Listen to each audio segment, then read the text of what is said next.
Mimi kama mzazi mimi nafinyika sana. Kwa sababu nikienda kupeleka mtoto shule, kuna pesa zingine nakuta huko wameongeza lakini hasina receipt. Kama kuna pesa zinatakiwa siwe na receipt. Na kama hasina receipt, serikali ikuja iingilie, iangalie hiyo ufisadi kama ni mzuri kwetu kwa sababu tunafinyika sana. Serikali ilisema kuwa iko na mwongozo dhabiti wa manini kama ni school fees ama pesa zile zinazohitajika kuweza kukimu mahitaji ya mtoto wowote katika masomo yake.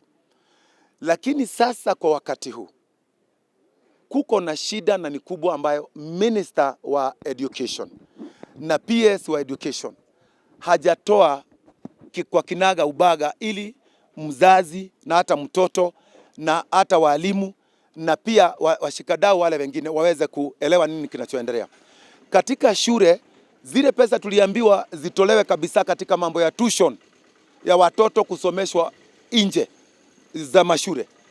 Zimerudishwa katika shule kwa majina tofauti tofauti. Ukienda kwa shule saa hizi kuna kiwango almost ya 10,000.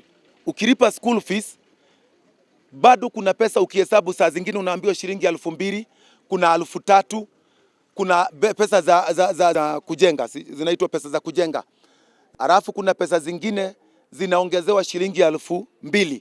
Minister anaelewa hayo.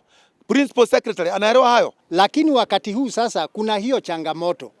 Zile pesa ambazo serikali iliagiza ikasema itakuwa inapatia watoto ndiposa watoto waweze kusoma, unapata zile pesa hazipatikani.